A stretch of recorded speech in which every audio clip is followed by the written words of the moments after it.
Hello, and this is Julie. Welcome to Wine and Reason. Um, Here's the wine in a very festive Halloween glass. Okay, so I had a really fun idea for all of you tonight. My first video was so sad. It was about loss, it was about grief. And I really wanted to do something fun, so I was going to talk to you about all of my old Halloween and Samhain beliefs that I had when I was being raised Catholic and when I was Wiccan, and not making fun of anyone. I was just gonna talk about me. It was gonna be I statements only, but I was gonna talk about some of the stuff that I believed in, like fairies, seelie and unseelie fairies. And if you don't know what that is, good on you. If you do, you've read a lot of fantasy novels. So anyway, I yeah, so that was I had a fun thing. I had a fun thing, and then misogyny happened. And apparently it happened on Tuesday. According to Mother Jones, and I apologize, I'm looking down at my source here, but this was Mother Jones, which is a fantastic publication. If you haven't checked it out, it's really good and an excellent news source. But it also has a backup that I'll get to. So we've got two sources on this. I'm such a noob. Okay, we have two sources on this so far. This is the headline.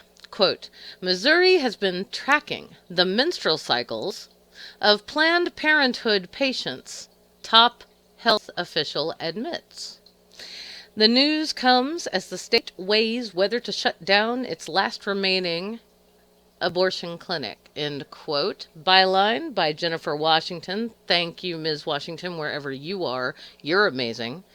Um, This was published today, October 30th. Tomorrow's Halloween, which was why I was going to do the fun thing. That's when this video is going to upload overnight. And then, yeah, but no fun things because last abortion clinic in the state, the last place in all of Missouri where women have access to inexpensive birth control, to well woman exams, to prenatal care. If for pregnant women who want to keep their fetuses and nurture them and give birth to babies. And by the way, this happens. I live in Tennessee, and where I live, we have a Planned Parenthood that covers part of Arkansas, a huge swath of Mississippi, and Tennessee, because there aren't that many here in the South, sadly. And it breaks my heart to see this happening in Missouri also.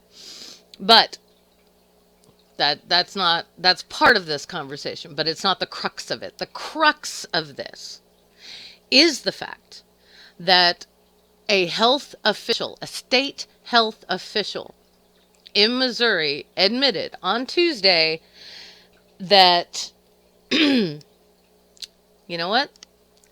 I'm so angry right now that I'm having trouble paraphrasing, so I'm just going to directly quote this from the article by Jessica Washington, published on Mother Jones. I will attempt to connect a link, but just in case I can't, Mother Jones is online. And again, publication date October 30th, 2019 at 11:10. Oh my goodness. I just turned into a hobbit. Sorry. At 11:10 a.m. is when this was published. So, okay. Quote, Missouri's top health official admitted that the state government has been tracking the menstrual cycles of Planned Parenthood patients as it weighs the fate of the state's last remaining abortion clinic. Randall Williams, and we're watching you, Mr. Williams, just so you know, the Missouri State Health Director said Tuesday that the state health department had been keeping a spreadsheet of patients who had visited Planned Parenthood with personal data, end quote. How is that not a HIPAA violation?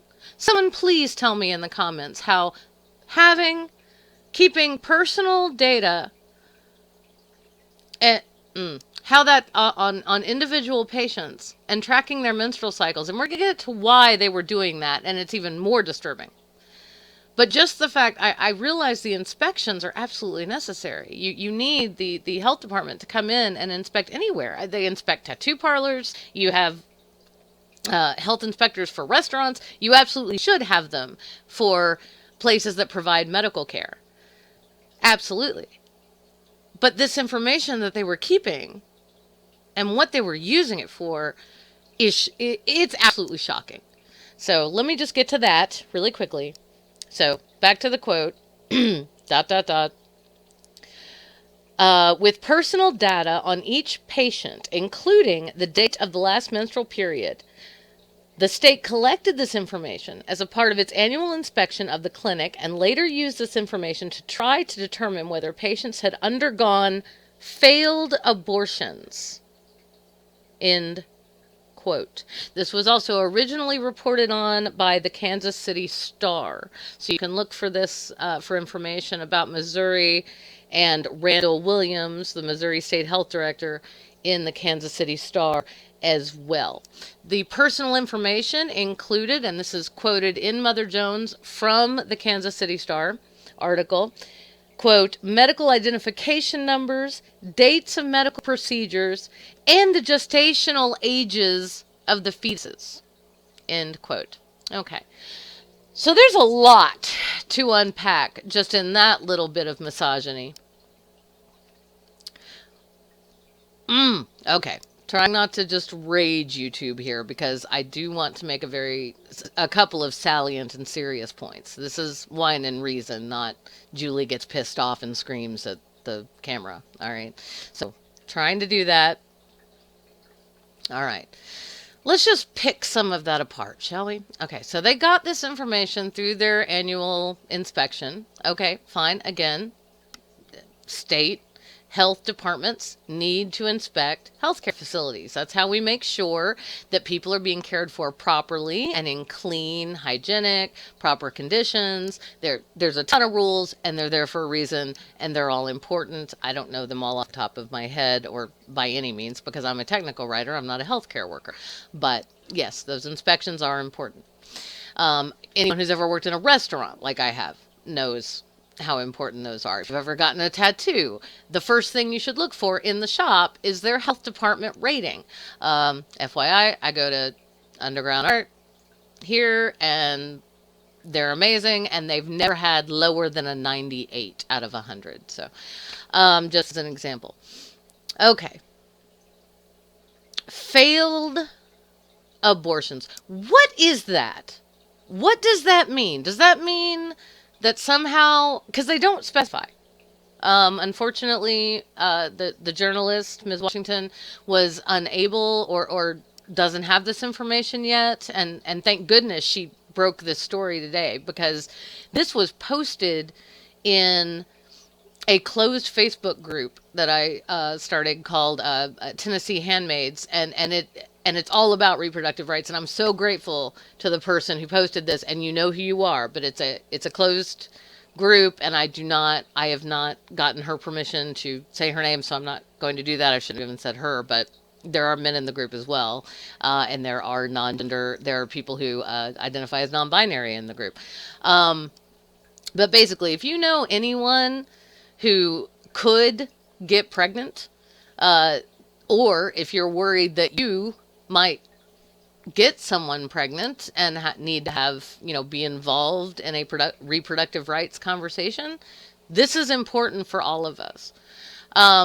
What do they mean by failed abortions? I don't understand. It's not as though a fetus that could not be viable outside of the womb is going to be aborted. So do they mean it didn't quite, like all the cells didn't quite die yet? Or did they mean that they attempted an abortion and somehow it didn't work? And the woman was then forced to carry the child to term? Because this sounds like the kind of propaganda, well, it sounds like propaganda seeking. It sounds like, if you all heard about the law in New York a few months ago where it was only it allowed third trimester abortions in New York State only under the circumstance that if Roe v. Wade were to be overturned, women in New York State would still be legally able to obtain, under very specific conditions, a third trimester abortion. And those only happen, you guys, there's so much propaganda and bullshit out there about this issue, but third trimester abortions don't happen often. They're outlawed in a lot of states. In fact, my own state right now is trying to pass a law, much like the one that was passed in Georgia and the one that was passed in Alabama, where it's a so-called heartbeat bill, where if you're 6 weeks pregnant, you can't get an abortion. But the thing is, the human heart has not developed by 6 weeks. You're talking about something smaller. Hang on. There we go. Smaller than my unkempt fingernail, like this, smaller than my pinky nail. It's not a heartbeat, it's an electrical pulse. The heart is a complicated, dense muscular organ, and it is not fully developed 6 weeks after fertilization and after implantation. Basic human biology. Now, I grew up in the South. I graduated high school in the 1990s. I had abstinence-only education. Everything I know about birth control and about real sex education, I learned from reading actual books on the subject. And for that, I would recommend, well, there's a bunch I'd recommend, but, and from going to Planned Parenthood, where I had access to cheap birth control and well woman exams when I was in high school and college, and particularly in college when I didn't have medical insurance. So that was amazing. That was the best thing ever, because I could also get inexpensive, awesome hormonal birth control there. And then, as someone who came of age in the 1990s, I used condoms too, because we all did. It was a scary time to become sexually active, and if you don't know about HIV and AIDS, you need to educate yourself. And you need to educate yourself about other STIs too. But back to this issue in Missouri. Apparently, Missouri just doesn't want women to live there anymore. I don't know. I'm incredibly angry and incredibly frustrated, which is why you're not getting the fun, cute video that I was going to do, and my apologies for that. But this has a lot of women I know freaking out, and rightfully so. Something else from the article is that president and CEO of Planned Parenthood of the St. Louis region, because remember, they only have one left in the entire state, which is obscene. And I just described the situation in my state of Tennessee. If it wasn't for Choices of Memphis and for our Planned Parenthood here, and even that is terrible, because it leaves women, like, there are women, 2 hours away in Mississippi, and this is their closest place. Not exactly something a 12-year-old or 13-year-old rape victim could ask, like, her rapist to drive her up to the big city for, if you know what I mean. Anyway. All right, continuing. So, back to Randall Williams. Williams's testimony came during an administrative commission hearing taking place this week, to determine whether Missouri's last abortion clinic, a Planned Parenthood facility in St. Louis, will be allowed to keep its license to perform abortions. The hearing began on Friday and is set to end on, began on Monday, my mistake, and is set to end on Friday afternoon. I am very upset. I apologize for any flubs that happen. Okay, so please keep in mind, they're determining the fate of a lot of desperate women and desperate people in Missouri, well, they're taking a whole 5 working days to do it. I mean, okay, I'm being a little facetious there. It was more involved than that. The article does explain that this hearing is just the latest in a fight between the Missouri Department of Health and the Planned Parenthood of the St. Louis region. And by the way, you hear that name, you hear something like that, like ours is tri-state region, I think. If you hear Planned Parenthood and region, that means people who live too far in the country are strictly out of luck. Okay? So please keep that in mind when you hear this stuff. Um, all right. So they're trying to cloak this in it being about deficient providers, right? They want to say that Planned Parenthood is not doing a good job or it's not being safe enough. You know what's not safe? Dirty knives, illegal abortions, back alley abortions. Um,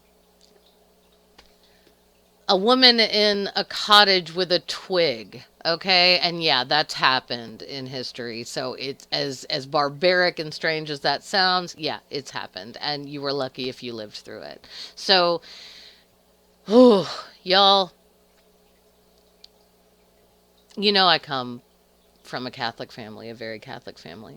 And and I'm an atheist, but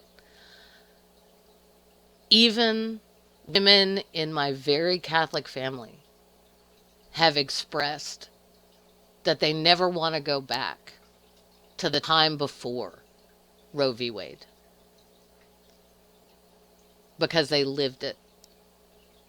When I was in high school, uh, Catholic World Youth Day happened in Denver, Colorado, and that's a yearly World Youth Gathering, oh Catholics, right? And Pope John Paul II was there, and oh gosh, we know so many things about him that I wish I didn't know now, but that he covered up he covered up predatory priests and sex scandals, and ugh, it's just, and I'll talk about that sometime too in a video when I don't want to make everyone depressed. But anyway, we're talking about Planned Parenthood right now, and we're talking about Missouri and the current situation. So I'm going to tell you just a wee anecdote really quickly, and then I'm going to have to get off here because I'm so upset. It's difficult to form words properly. All right, so I came back from World Youth Day after a week. I mean, I'd spent a lot of time on my knees and not in a fun way, and a lot of propaganda. Like, there were these huge posters, like 50-foot posters of, I don't know, blood and gore and viscera that were supposed to be, that they said were like aborted fetuses.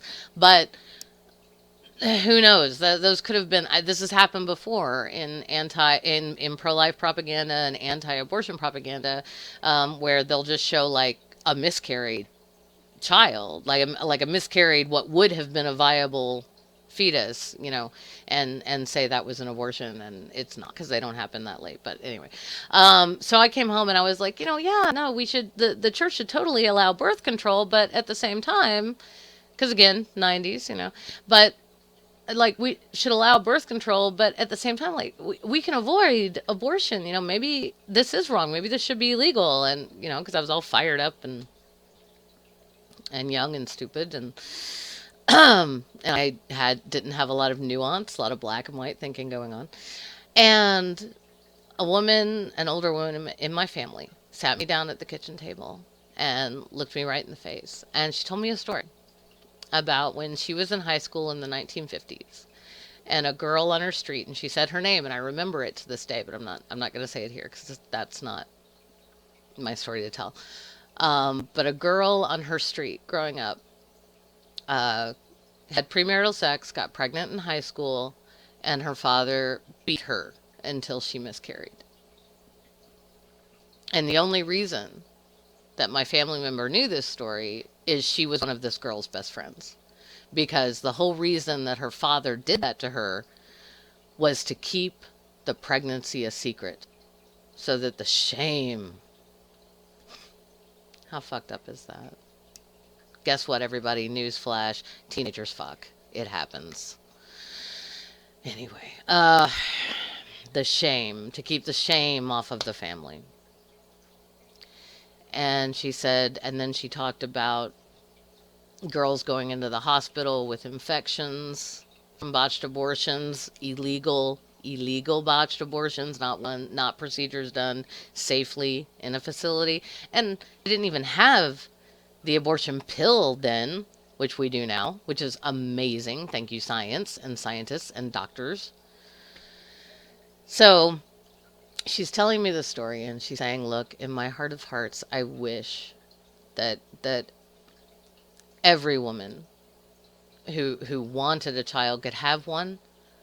I wish that every woman who didn't wouldn't ever get pregnant. And I wish that if they did, they'd be okay with giving their child up for adoption, because that's such a beautiful thing you can do for infertile couples. But that's just not the world we live in. And we can't go back to that time. So this person in my life, with a very heavy heart,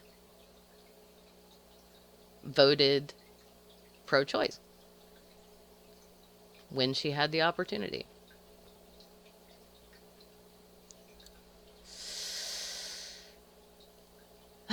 So that little anecdote was to answer anyone watching this who's saying, well, I'm pro-life, so. Well, so what?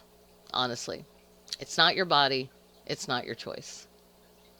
And I'll tell you something else. For me, personally, I'm 41 years old.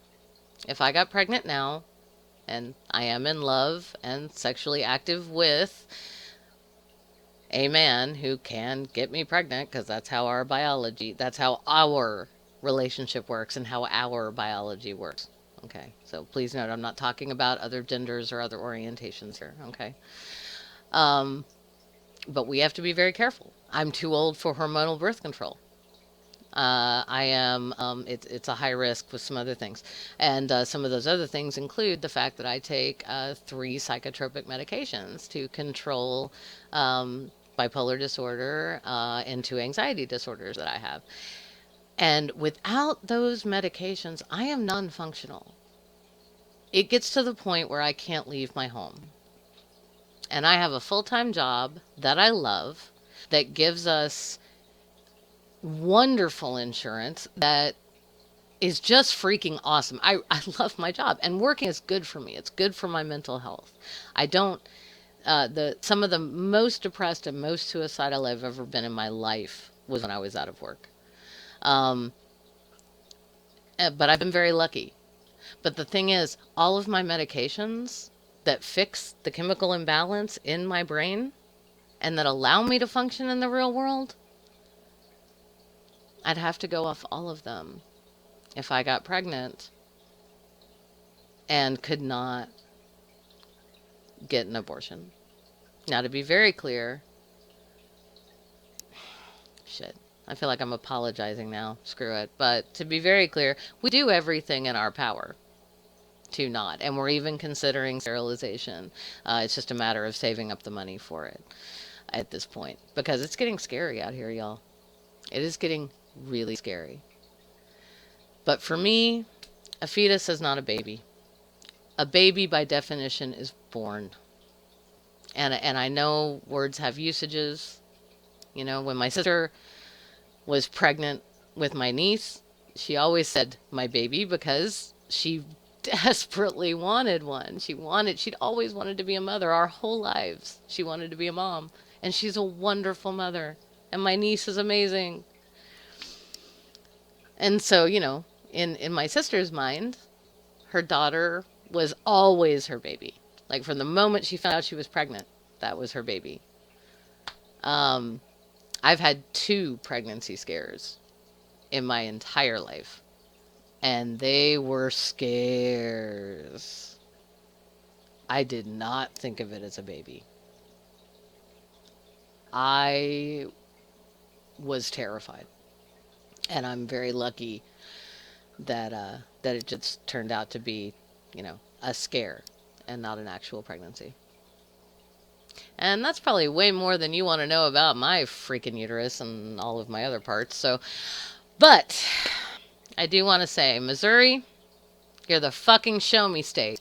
So show me something better. You can be better than this. And I'm just going to sign off with a big shout out to Ex-Cult Baby, because she said on Twitter, I follow all of these people on Twitter and they have YouTube channels. I should follow them. And I jokingly, I'm not even kidding, I had one video up. I jokingly said, well, maybe if you follow, if you sub to my YouTube channel, maybe I'll make another video that'll give me the kick in the ass I need. And she did.